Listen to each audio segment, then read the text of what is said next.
Good afternoon. Yan, ito po yung view pag ano siya pag araw. Sobrang ganda po yung view pag araw. Yan guys. Papakita ako po sa inyo. Nagtaka ako kung bakit ganun. Tingnan niyo yung tubig, 'di ba? Parang ano siya oh. Yan papunta doon. Magkasim ang kulay. Tapos pagdating dito, ayan, iba na siya ng kulay, green na green siya. Bakit kaya? Hindi ko alam kung anong nangyari diyan.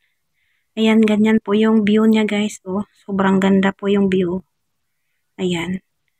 Ayan, may paparating po na ano. Sobrang busy yan pag umaga, ganitong oras. Yan, ang daming dumadaan yan. Saka doon banda, yan, papunta doon. Yan, papunta dyan. Yan, sa ganyang paano. Papunta sa kabila yan. Yan, ganyan po kaganda ang view guys. Pag, ano siya, pag ganitong oras or basta maganda po yung weather. Yan, sobra-sobra po yung ano. Sobrang ganda po yung view.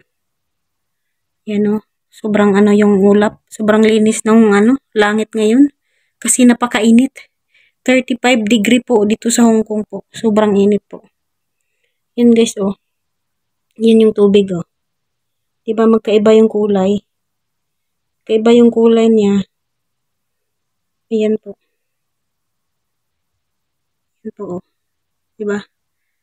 Sobrang ganda yung ano niya, yung view. Yan. Pag ano yan, pag maganda yung weather, ganyan po yan guys. Oh.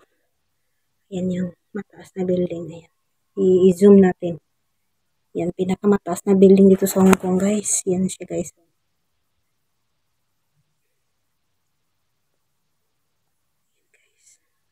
Zoom in natin. Yan, ganda lang. Puro building po dito sa Hong Kong, di ba? Yan, hindi pa yan. Diyan pa rin sarap. Doon sa ang ano ng Hong Kong, di masyadong malaking lugar pero maraming tao po nakatira, gawa po no. Nakatira po sa mga building. Yan po guys. Oh.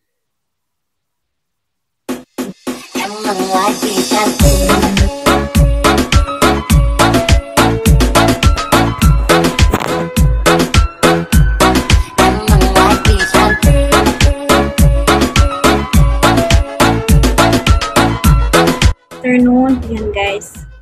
Pakita ko sa inyo yung view. Yan, sobrang ganda yung view guys. Dito tayo banda. Ayan dito guys. Sobrang ganda ang view. Yan po. Sobrang ganda po siya pag itong oras at maaraw. Sobrang ganda.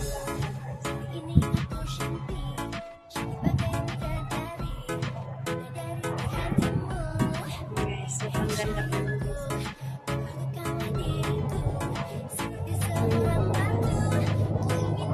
Yung playground po yan guys. Playground.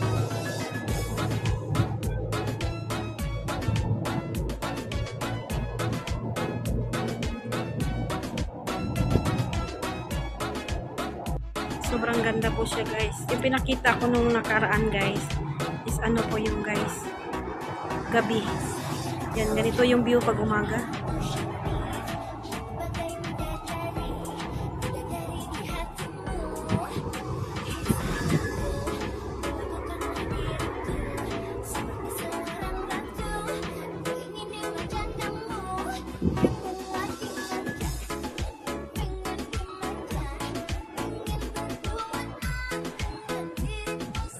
Yan, makikita po yung sunset.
Pasensya nyo yung mukha namin. Bye everyone. Thank you for watching.